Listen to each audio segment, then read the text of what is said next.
삶의 지혜 가족 여러분, 안녕하십니까? 우리는 흔히 인생을 마라톤에 비유하곤 합니다. 20대와 30대가 앞만 보고 전력 질주하는 시기였다면 40대를 지나 50대에 들어서면 이제 슬슬 호흡을 가다듬고 완주를 위한 페이스 조절을 해야 하는 시기입니다.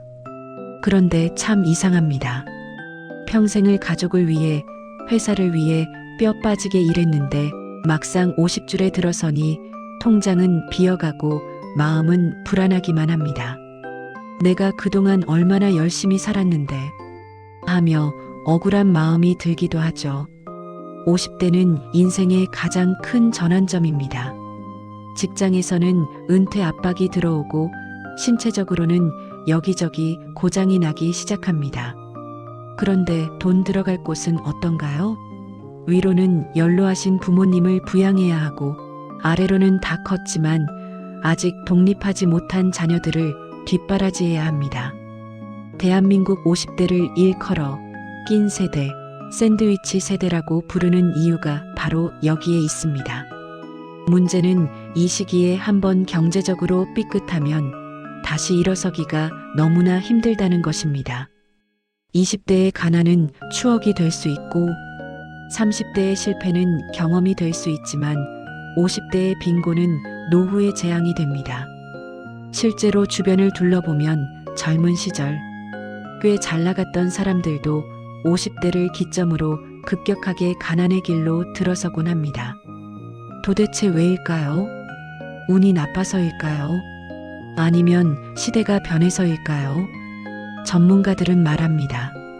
50대의 가난은 갑자기 찾아오는 비극이 아니라 오랫동안 쌓여온 잘못된 습관의 결과물이다라고 말이죠. 돈이 없어서 가난해지는 게 아닙니다. 돈을 대하는 태도, 삶을 바라보는 기준이 잘못되었기에 돈이 내 곁을 떠나는 것입니다. 오늘 삶의 지혜에서는 50대에 급격히 가난해지는 사람들의 공통적인 습관 4가지에 대해 깊이 있게 이야기 나눠보려 합니다. 혹시 내 이야기는 아닌지, 내 옷장과 가계부 속에 이 위험한 습관들이 숨어 있지는 않은지 냉정하게 점검해보는 시간이 되시길 바랍니다. 지금 바로잡지 않으면 당신의 노후는 너무나 가혹할 수 있습니다.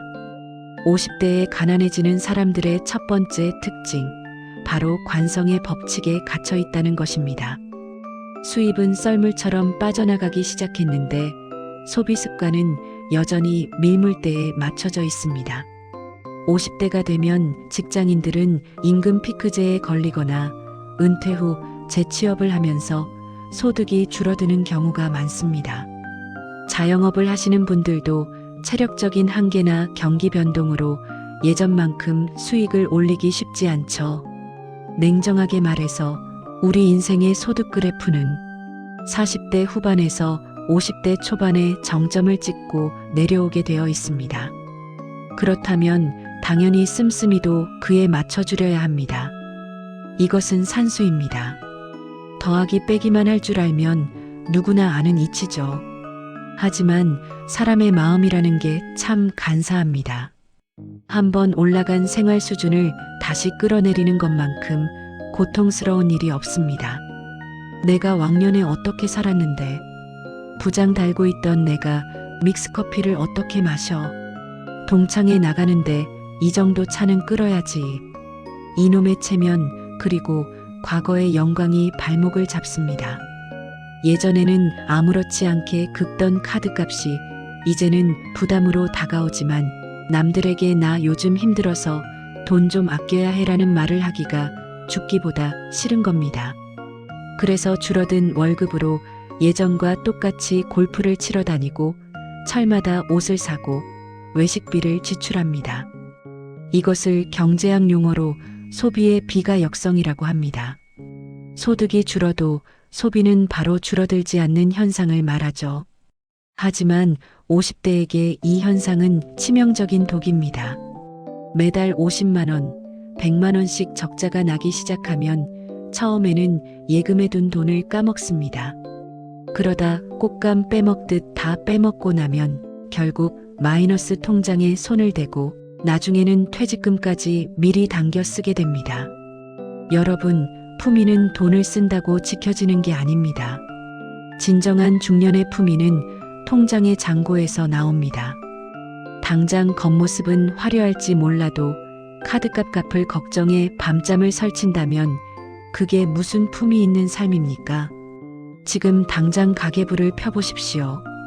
그리고 내 수입에 맞게 생활의 군사를 과감하게 도려내야 합니다. 차를 줄이고 외식을 줄이고 불필요한 모임을 정리하십시오. 왕년의 내가 라는 말을 버려야 앞으로의 내가 살 수 있습니다. 지금의 불편함을 선택하지 않으면 나중에는 비참함을 선택해야 한다는 사실을 명심하십시오. 두 번째, 50대 파산의 가장 큰 원인이자 한국 부모들이 가장 끊어내기 힘든 고리입니다. 바로 자녀에게 무리하게 돈을 쓰는 습관입니다. 우리 대한민국 부모님들, 자식 사랑 끔찍한 거 세상이 다 압니다. 내 입에 들어가는 건 아까워도 자식 입에 들어가는 건 하나도 안 아깝고 나는 기워 입어도 자식은 새 옷 입히고 싶은 게 부모 마음이죠. 그런데 50대가 되어서도 이 마음을 제어하지 못하면 그것은 사랑이 아니라 공멸로 가는 급행열차입니다. 자녀의 대학 등록금까지는 그렇다 칩시다. 그런데 유학비용, 결혼자금, 전세보증금, 심지어 손주들 육아비용까지 대주시는 분들이 계십니다. 남들 다 해주는데 우리 애만 기죽을까봐 부모로서 도리는 다 해야지. 물론 여유가 넘쳐서 해주는 거라면 누가 뭐라 하겠습니까? 문제는 본인의 노후 자금을 헐어서 해준다는 데 있습니다. 내가 살고 있는 집 담보대출을 받아서 자녀 신혼집을 해주고 퇴직금을 깨서 자녀 사업 자금을 대줍니다. 그러면서 속으로는 이렇게 생각하죠. 나중에 내가 늙으면 설마 자식들이 나를 모른 척 하겠어. 죄송하지만 착각하지 마십시오. 시대가 변했습니다. 자녀들이 효자가 아니어서가 아닙니다. 지금 젊은 세대는 자기 몸 하나 건사하기도 힘든 세상입니다. 부모를 봉양할 여력이 없습니다. 여러분이 모든 걸 다 퍼주고 빈털터리가 되었을 때 자녀들은 부모를 부담스러워할 수밖에 없습니다. 가장 슬픈 비극은 무엇인지 아십니까? 부모는 자식을 위해 노후를 포기했는데 자식은 그런 부모의 희생을 당연하게 여기거나 오히려 더 해주지 못한다고 원망할 때입니다. 그때 밀려오는 배신감과 허탈함은 말로 다 할 수 없습니다. 사랑은 희생이 아닙니다. 진정한 사랑은 책임입니다. 여러분이 자녀에게 줄 수 있는 최고의 선물은 억소리 나는 결혼 자금이 아니라 자녀에게 손 벌리지 않고 스스로 생계를 유지하는 건강한 노후를 보여주는 것입니다. 자녀에게 냉정하게 선을 그으십시오. 여기까지는 내가 지원해주마. 하지만 그 이유는 내 인생이다. 라고 명확하게 말해야 합니다. 그것이 자녀의 자립심을 키워주는 길이고 여러분의 존엄한 노후를 지키는 유일한 길입니다. 나는 괜찮아라는 거짓말로 여러분의 미래를 담보 잡히지 마십시오. 세 번째로 50대를 가난하게 만드는 습관은 바로 끊임없는 비교와 그로 인한 보여주기식 소비입니다. 나이가 들면 마음이 좀 단단해져야 하는데 오히려 50대가 되면 마음이 더 흔들립니다. 친구 누구는 강남에 아파트를 샀다더라. 누구 남편은 승진해서 억대 연봉이라더라. 누구 자식은 대기업에 들어갔다더라. 이런 소리가 들려올 때마다 괜히 내가 초라해 보이고 인생을 잘못 산 것 같은 패배감에 젖어듭니다. 그래서 어떻게 합니까? 이 무너진 자존심을 돈으로 메우려 합니다. 남들이 해외여행 가서 사진 올리면 나도 빚을 내서라도 가야 하고 친구가 외제차를 뽑으면 내 형편에는 과분한 차를 리스해서라도 끌어야 직성이 풀립니다. 명품 가방, 비싼 등산복, 고급 취미생활. 이 모든 것이 내 만족이 아니라 남에게 나 아직 안 죽었어. 나 이만큼 살아라고 보여주기 위한 몸부림입니다. 이것을 심리학에서는 자존감의 결핍이라고 합니다. 내면이 꽉 찬 사람은 거치장에 집착하지 않습니다. 1,000원짜리 티셔츠를 입어도 당당하죠.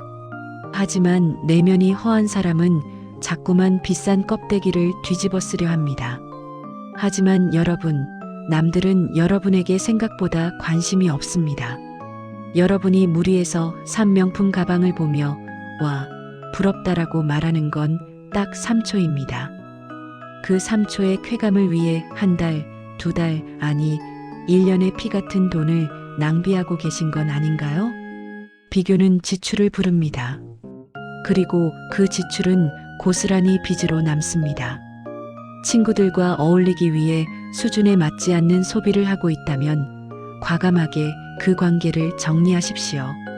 내 형편을 이해해주지 못하고 겉모습으로만 판단하는 친구라면 노후에 아무런 도움이 되지 않습니다. 진짜 부자는 남이 보는 나보다 내가 보는 나를 더 중요하게 생각합니다. 화려한 겉모습으로 치장한 빈 깡통으로 늙어갈 것인지, 조금은 소박하더라도 속이 꽉 찬 알부자로 늙어갈 것인지, 선택은 여러분의 몫입니다. 타인의 시선에서 자유로워지는 순간, 여러분의 통장은 다시 숨을 쉬기 시작할 것입니다. 마지막 4번째, 50대를 빈곤으로 몰아넣는 결정적인 습관은 수입 구조를 바꾸려는 노력을 하지 않는 것입니다. 50대는 직장에서의 수명이 끝나가는 시기입니다. 100세 시대의 50대 은퇴는 너무나 이릅니다. 앞으로 30년, 40년을 더 살아야 하는데 벌어놓은 돈만 까먹으면서 살기에는 노후가 너무 깁니다. 그런데도 많은 분들이 이 나이에 내가 뭘 해? 새로운 거 배우기엔 머리가 굳었어라며 미리 포기해버립니다. 혹은 은퇴 후에도 현역 시절의 지위만 생각하며 소위 폼나는 일만 찾으려는 분들이 있습니다. 내가 대기업 부장이었는데 경비 일을 어떻게 해? 내가 사장 소리 듣던 사람인데 남 밑에서 일 못해. 이런 자존심이 경제적 단절을 불러옵니다. 안정은 누가 가져다 주는 게 아닙니다. 스스로 만들어야 합니다. 지금 다니는 직장이, 지금 하고 있는 자영업이 영원할 거라고 착각하지 마십시오. 수입의 파이프라인을 다양하게 만들어야 합니다. 작게라도 좋습니다. 은퇴하기 전부터 제2의 직업을 준비해야 합니다. 기술을 배워도 좋고 자격증을 따도 좋습니다. 소액이라도 월세가 나오는 시스템을 만들거나 요즘 유행하는 온라인 부업이라도 기웃거려 봐야 합니다. 몸 쓰는 일은 천하다는 조선시대의 사고방식을 버리십시오. 땀 흘려 일해서 단돈 10만 원이라도 내 힘으로 버는 사람이 과거의 명함만 붙들고 방구석에서 한숨만 쉬는 사람보다 100번 1000번 훌륭하고 노후가 튼튼합니다. 50대는 끝이 아니라 새로운 시작입니다. 새로운 도전에 소극적인 태도, 변화를 두려워하는 그 안일함이 바로 여러분의 경제적 추락을 가속화시키는 주범입니다. 움직이십시오. 배우십시오. 그리고 무엇이든 시도하십시오. 지금이 마지막 골든타임입니다. 사랑하는 삶의 지혜 가족 여러분, 오늘 우리는 50대에 급격히 가난해지는 사람들의 4가지 공통점에 대해 이야기했습니다.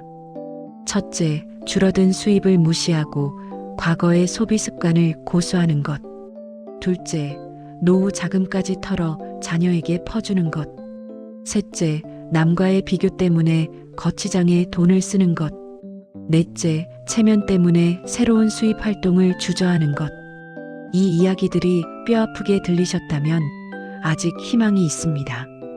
아프다는 것은 살아있다는 증거이고 고칠 의지가 있다는 뜻이니까요. 50대 늦지 않았습니다. 아니, 인생을 재설계하기에 가장 적기입니다. 지금 여러분이 가지고 있는 습관 하나만 바꿔도 10년 뒤 여러분의 미래는 천지 차이로 달라집니다. 과거의 나를 버리고 현재의 나를 직시하십시오.